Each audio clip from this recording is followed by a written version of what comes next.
야곱의 귀향이라는 제목을 가지고 창세기 31장 17절에서 35절까지의 말씀을 함께 나누겠습니다.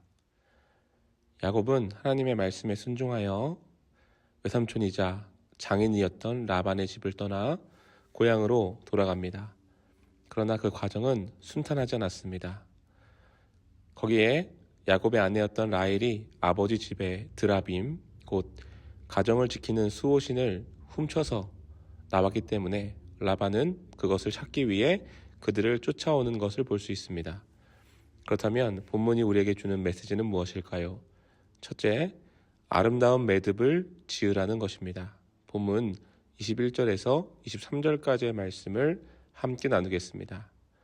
그가 그의 모든 소유를 이끌고 강을 건너 길르앗 산을 향하여 도망한 지 3일 만에 야곱이 도망한 것이 라반에게 들린지라.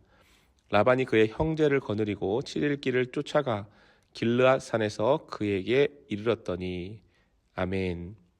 야곱은 창세기 31장 3절에서 여호와 하나님께서 내 조상의 땅으로 돌아가라 라고 하는 말씀을 하셔서 그 말씀에 순종하여 조상의 땅으로 돌아갔습니다.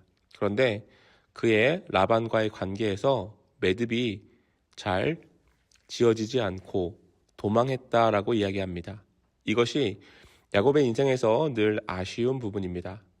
아버지의 집에서도 도망쳐 나왔던 야곱, 역시 장인어른이자 외삼촌인 라반의 집에서도 도망하여 나오는 것을 볼 수 있습니다. 왜 그랬을까요?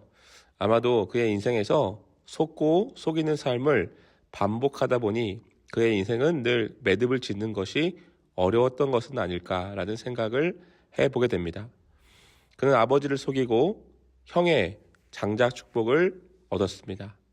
또한 외삼촌 라반의 관계에서 역시 자신의 아내를 얻을 때에 속임을 당하고, 또한 라반의 집에서 일하면서 자신의 재산을 축적할 때에 역시 라반의 눈을 속여서 살찐 것들은 자기가 취하고 마른 것들은 삼촌의 것으로 남기는 그러한 속이는 행동을 반복했지요. 결국 그의 말년에도 그의 자식들이 사랑하는 요셉이 죽었다라고 자신을 속이는 그러한 결과를 초래하는 것을 볼 수 있습니다.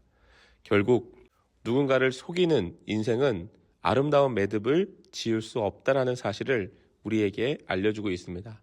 사랑하는 성도님들, 우리는 어떤 일이든 매듭을 짓는 일이 참 중요합니다. 그런데 그 매듭을 아름답게 짓기 위해서는 속이는 일이 아니라 정직하고 솔직한 모습으로 대해야 신뢰를 얻을 수 있고, 또한 마지막에 매듭도 아름답게 맺어지는 것입니다.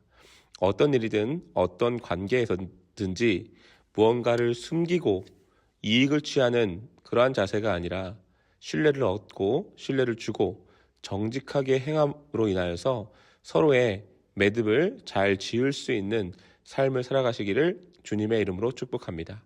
결국 하나님 앞에서 정직하고 한결같은 사람이 아름다운 매듭 또한 지을 수 있는 것이지요.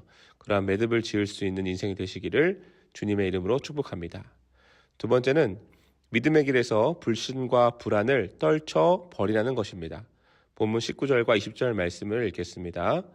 그때에 라반이 양털을 깎으러 갔으므로 라헬은 그의 아버지 드라빔을 도둑질하고 야곱은 그 거취를 아람 사람 라반에게 말하지 아니하고 가만히 떠났더라. 아멘. 야곱의 아내 라헬도 남편을 닮아 아버지의 집의 수호신인 드라빔을 숨겨서 나오는 것을 볼 수 있습니다. 아마도 새롭게 시작되는 여정 속에서 그에게는 불신과 불안이 컸던 것 같습니다. 당시 결혼 문화를 보면 이방 여인이 남편에게 시집을 올 때에 자신이 섬기는 우상이나 수호신들을 가져오는 것을 볼 수 있습니다. 특히 솔로몬 시대에 많은 첩들이 있었는데 그 이방의 공주들을 이스라엘로 데려오면서 그들이 섬겼던 우상들과 다양한 신들을 믿는 우상신앙을 가지고 왔던 것을 볼 수 있습니다. 그로 인해서 이스라엘이 영적으로 타락을 얻은 것이지요. 결국 왜 하나님을 신뢰하지 못하고 우상을 섬기고 우상을 의지하는가? 결국 하나님을 믿는 믿음에서 불신과 불안의 마음이 있기 때문에 그렇습니다. 아마도 라헬의 행동은 자신이 이제 어디로 갈지를 모르는 상황 가운데 자신의 집안의 수호신을 가지고 숨겨 나오는 그러한 행동을 보았을 때 그는 하나님을 믿는 믿음이 온전한 여인은 아니었을 것으로 볼 수 있습니다. 우리가 하나님을 믿는다고 하면서 하나님의 살아 역사하심과 전지전능하심을 신뢰하지 못할 때에 우리 마음에 불신과 불안의 마음들이 생겨납니다. 거기에 집착하다 보면 불안이 습관이 되고 부정적이고 늘 비판적인 사고를 하고 말을 할 때가 많습니다. 사랑하는 성도님들, 우리는 이러한 습관을 떨쳐버려야 합니다. 왜냐하면 하나님은 나를 위해 죽으시고 나와 영원히 함께 하시는 살아 역사하시고 전지전능하신 하나님이시기 때문에 그렇습니다. 그럼 하나님을 믿는데 우리가 불안 가운데 놓여 있을 수 있겠습니까? 하나님을 신뢰할 때 불안은 사라지고 평안과 평화가 임하는 것입니다. 그것이 믿는 자의 모습이고 믿는 자의 습관이 되어야 될 줄을 믿습니다.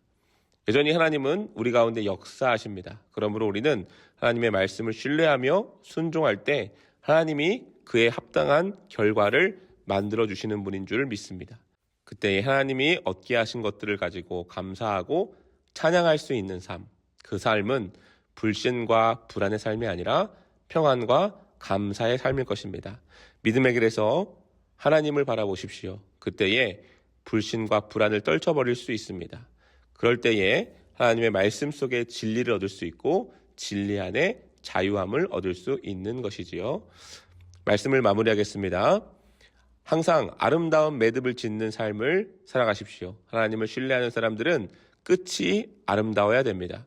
또한 그 길에서 불신과 불안으로 두려워하지 마십시오. 하나님은 늘 시작하시고 끝까지 함께 하시는 분이신 줄 믿습니다. 그러므로 믿음의 길에서 불신하고 불안한 삶이 아니라 평안과 감사의 고백을 드릴 수 있는 하루와 삶이 되시기를 우리 주 예수 그리스도의 이름으로 축복합니다. 아멘.